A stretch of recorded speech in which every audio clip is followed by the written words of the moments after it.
Rabbit Hole Roundup, episode 36. Abracadabra. Is the culture back? In today's edition of the Rabbit Hole Roundup, I'm going to be talking about Eminem's new song, Houdini, which has a lot of interesting dark references, but I'm also going to be talking about some positive aspects of it, as well as analyzing this whole idea that you have so many people who are essentially part of creating culture who keep saying, this is back. I'm back, baby! Comedy's back. Music is back. The culture war has been won, but has it really? Or has the Overton window just shifted a bit, making us think that everything is back to the way it should be, when really we're just inching our way further and further away from true freedom of speech? That's not a right. Well, it's going to be. And from us actually being allowed to speak on what we truly believe. I'm also going to be talking about an interesting theory I have when it comes to why all these Avengers movies and all these Marvel movies take on these super deep concepts and talk about all these government operations which we're not supposed to know about. That theory is going to be a wild one. I also may be getting into, depending on how much time I have, I may also be getting into the reason why Bruce Lee was killed, and also possibly, if I have time for it, George Washington being killed by modern medicine. This is going to be a fun one. As always, another deep rabbit hole dive. Without further ado, let's get to it now. This is your last chance. After this, there is no turning back. And I show you how deep the rabbit hole goes. What's happening, guys? Welcome back to the Jared and James channel. I'm Jared Weiss. If you guys didn't know, that must mean you're not subscribed to the channel, so you know what to do. Hit the subscribe button, be sure to leave a like, drop a comment, let me know your thoughts on this video. Follow me on every platform. Make sure to follow the Jared and James channel. Make sure to follow the Rabbit Hole Roundup channel. Make sure to follow all my platforms. I'm everywhere. So now, my first question in this rabbit hole is the culture back? Or on the other hand, do they just want us to think that it's back when really the whole Overton window has shifted? I mean, let's think about some of these examples. First off, you have Eminem coming back with his song Houdini, which is being promoted everywhere, and you have all these influencers talking about how this is the old Slim Shady, he's back. You're stuck just like me. And to be clear, I'm actually a huge fan of Eminem's music. I think he's one of, if not the most talented rapper of all time. All the satanic stuff aside, all the dark music industry stuff aside, and I actually wish that Eminem never did sell his soul, because he's so talented. I don't even think he had to, but that's the way it goes sometimes in these higher up places, unfortunately. But between that, and then you have Shane Gillis appearing on SNL, you have making everyone think that comedy is back now, even though how many comedians were afraid to speak out during the whole pandemic. You also have Biden's whole Build Back Better agenda, making us think America's back.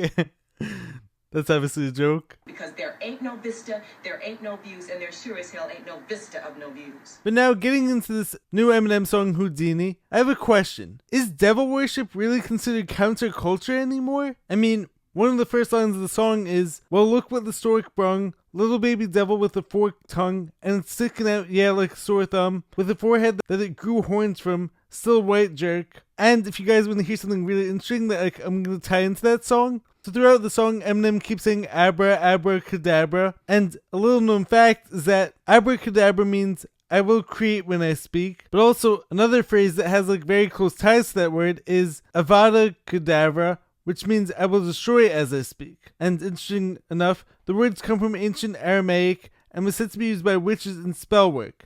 Abracadabra is a powerful spell. It looks like this below. You would write this downwards to rid yourself of evil, and write upwards for good luck. People of the ancient world wore it as an amulet. But this idea of creating when we speak is a powerful responsibility.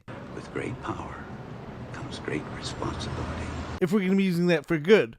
But if you're talking about devil worship, if you're talking about babies with horns, and this whole Eminem of the past few years, which is all about devil horns and devil signs and devil hands, and if you're constantly saying abracadabra, what are you creating into the world when you speak these words? And it's on top of that, how edgy is it to really call out Meg Thee Stallion anymore? I mean, it is funny, I think, but it seems to me a lot of the songs focus on safe, dangerous topics. Topics that we're allowed to criticize. It's safe, dangerous to call out the trans agenda or the LGBTQ agenda, which has obviously gone insane. So Eminem says, if I was to ask for Megan Thee Stallion if she would collab with me, would I have a shot at a feat because Tory Lanez shot her in the feet a few years ago? It's clever, but I'm not sure whether I would call this edgy, especially in today's culture when there's so many other things he should be criticizing. Or when he says, my transgender cat's Siamese, identifies as black but acts Chinese. It's funny. I mean, don't get me wrong, I actually don't dislike the song, aside from all the satanic references and all that, which I'm obviously not for. And of course, he also calls out participation trophies. And of course, to be clear, once again, when it comes to any of these nonsensical agendas, if you're someone who believes in them, I'm all for live and let live as long as you're not hurting anyone, especially kids. And I'm personally not about making fun of people, but I am a fan and a huge proponent of freedom of speech.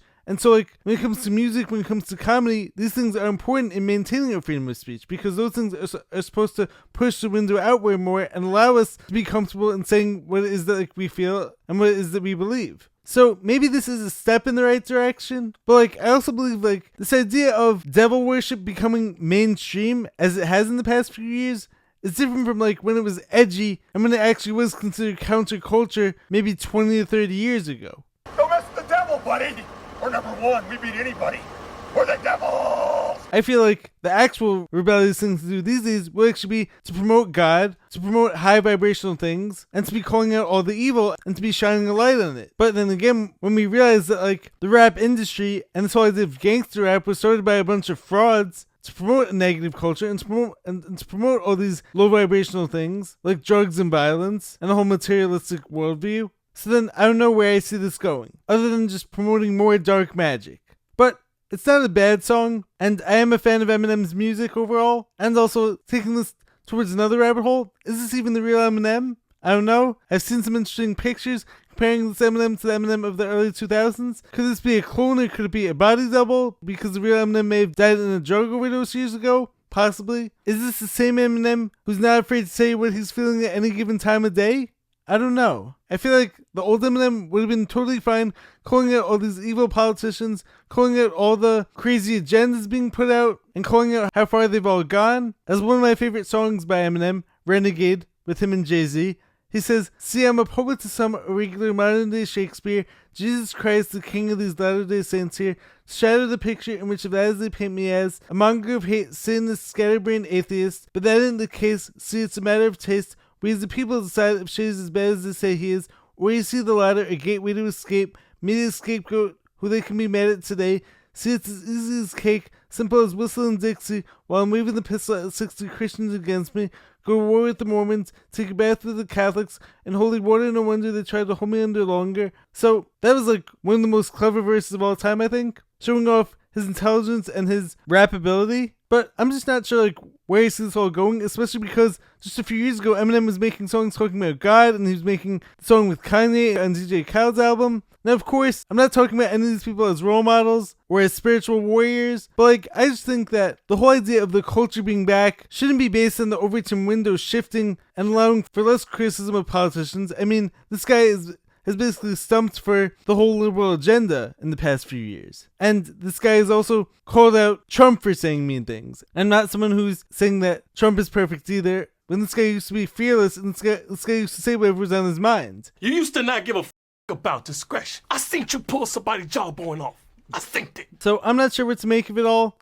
You tell me what you guys think of this song. You guys tell me if you think like the whole culture is back, or on the other hand, has everything just shifted and we're actually being moved away from freedom of speech while thinking like we're actually being moved towards it in this inverted fashion. I wish like that someone like an Eminem, who is as talented as he is, was actually on the side of good in this culture war. But hey, even when it comes to the darkest people, I believe that God actually has the power to use some of these people to shine light on certain situations, and I think he's actually able to use the most flawed people in order to promote a positive agenda. So if, let's just say, Eminem is making the song in an effort to bring back freedom of speech in some way, and to get people more comfortable with criticizing these crazy agendas, then he could be used as a flawed individual who has the power to do some good. Even if his controllers don't see it that way, I think that everyone has darkness and light within them, and we all have these capabilities. So even though the song Houdini is very dark and has like a lot of dark magic involved in there, I think there's a possibility like we could see this as a way of opening up people's minds and getting people used to speaking on how they really feel. But I do wish that Eminem was actually criticizing all these horrible politicians, all these evil, dark occultists. He's probably on their side, so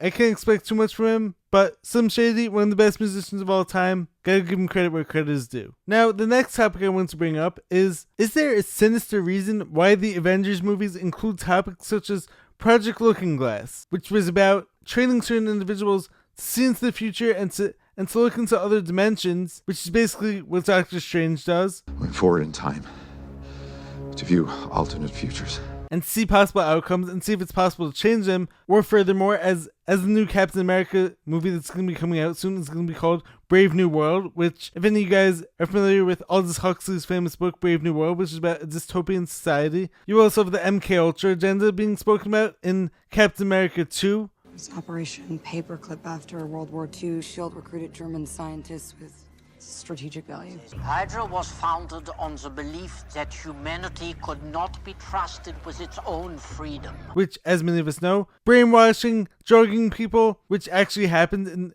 in the US in the 1960s, or even the whole child trafficking agenda that gets spoken about in the movie Black Widow. As you see at the start of the movie, you actually see Bill Clinton being shown in this powerful scene that shows all these kids being trafficked. So now, I originally thought, like, this was just really cool, this was super interesting, and I'm a huge fan of all the Marvel movies, but I was thinking about it the other day, and I actually realized that this is actually the same thing when it comes to Walt Disney. As many of us know, Walt Disney was claimed to have frozen his body upon death in this effort to one day come back to life, hopefully. But then, what's one of the most famous movies that came out? Frozen, which is a Disney film. Coincidence? I think not!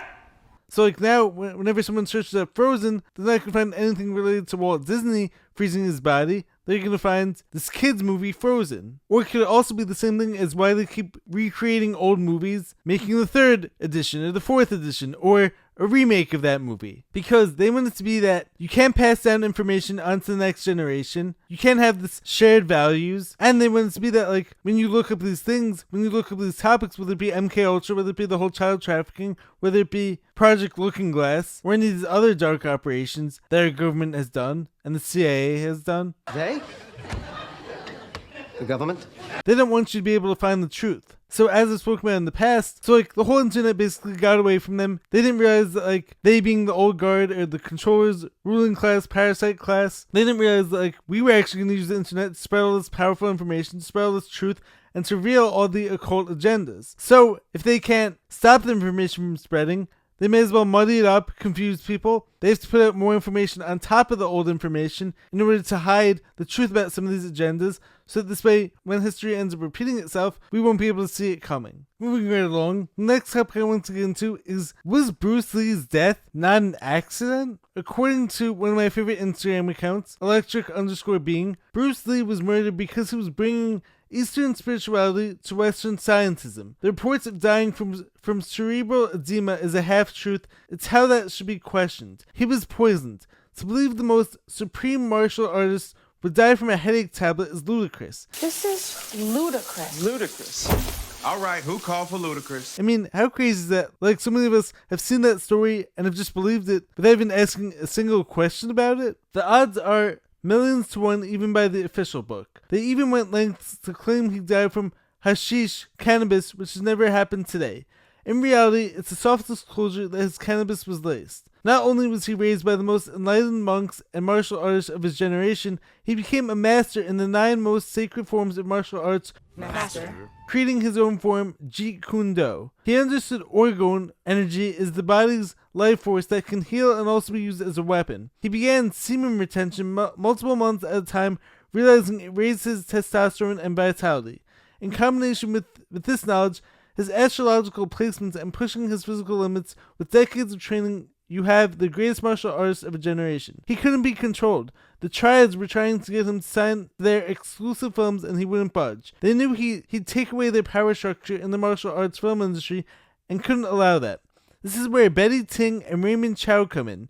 His first original collapse was in Hong Kong during a movie set, likely due to laced hashish, which he used often. Are you huffing?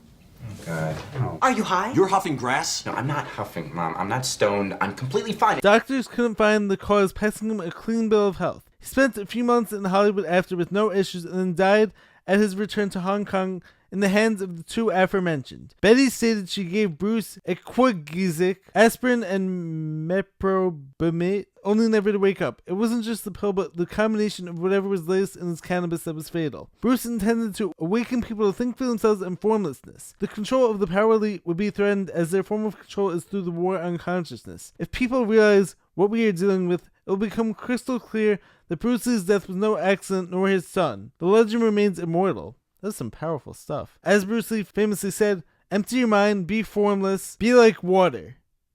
I said, empty your mind, be formless, shapeless, like water. Now you put water into a cup, it becomes the cup. You put water into a bottle, it becomes the bottle. You put it in a teapot, it becomes the teapot. Now water can flow or it can crash. Be water, my friend. Water can flow or it can crash. Be water, my friend.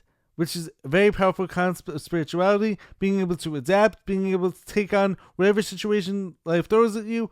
And another very famous Bruce Lee quote was, don't pray for an easy life, pray for the strength to endure a tough one. You should look upon oneself as an actor, man. I mean, you would be very pleased if somebody say, hey man, you are a super actor. It is much better than, superstar. Yeah, therefore, you've got to admit that you are a superstar. You're not gonna, if you're gonna give me the truth. I'm honestly saying this, okay? Yes, I have been very successful. Yeah. Okay? But I think the word star I do not look upon myself as a star. I really don't. I mean, believe me, man, when I say it.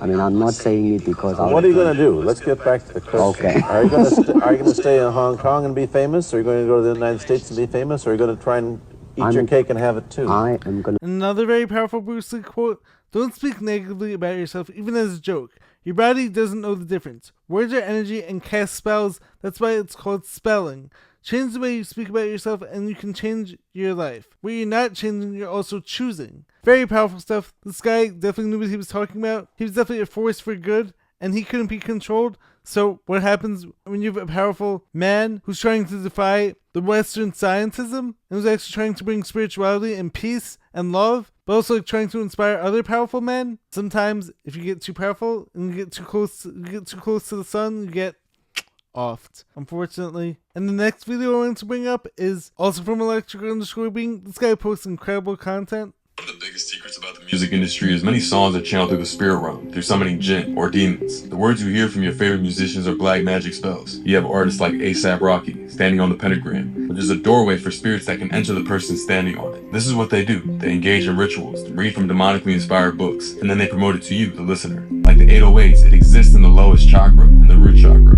They call it trap because it traps the listener with killer sexual content. It sexually stimulates you, and they turn hip-hop into hypnosis. It's in my brain. Do you know that? It's living rent-free. I can't get it out. You did that. Yeah, it's hypnosis. That's why you have to keep that song on replay. Your brain synapses are firing faster, your chakras are off, you're distracted, and the best part for them is you're taught to love it, crave it, and need it. Everything from the music industry, movies, entertainment agencies are all directly connected to CIA and government intelligence. Anything that reaches millions of people with a message gets controlled and compromised. So the music industry isn't a business, it's mind control. Even some of what you consider the most innocent songs are actually oaths to their allegiance to secret societies, forces of darkness, aimed to speak curses over you, the listener, and initiate you into a mind control slave. And the fact is, you love to speak such curses onto yourself. See, the occult military complex has connections with the spirit realm. So when people talk about MK Ultra, the shattering of the mind, dissociative identity disorder, they're leaving out something very important. It's to clear your mind. To make you mindless is the key for possession. So in the 30s, the Rothschilds, the Rockefellers, they funded scientists to study musical frequencies and how to induce mass hysteria, promote materialism, hostility, to disconnect them. And that led to a switch from the standard tuning to 440 Hz shortly after. And then you look into DARPA. They have military frequency weapons powerful enough to cause crowd dispersal. This has been a reality for a long time.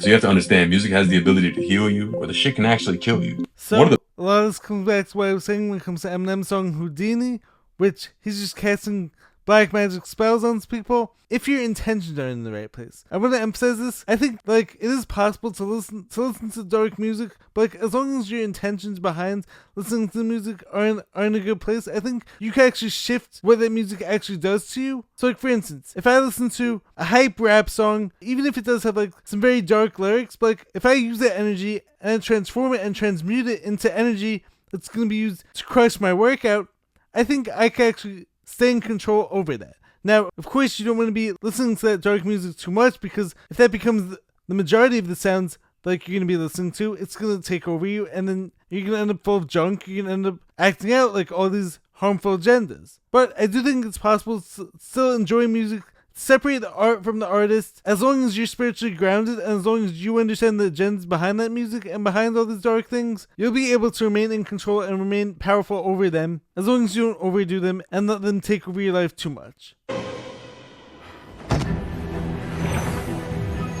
But everything has duality within it, so like everything is good and bad within it. If you can extract more of the good, then you can ultimately shine a light on those dark evil things. But definitely keep everything that he just said in mind, because there is definitely a lot of truth in that. So be careful where you're putting all your energy and focus into, because you don't want to be casting spells, you don't want to be casting dark evil onto yourself and onto your life, which a lot of people do because they're constantly listening to all this dark music, they're all listening to all these dark frequencies, they're speaking bad about themselves, and then they actually allow those lyrics to take over their lives, and they start acting them out without even realizing it because they're not spiritually grounded enough to handle them. Anyways, guys, I want to finish the episode off with a quote. This is by Leonard Peltier. It's, "I don't know how to save the world.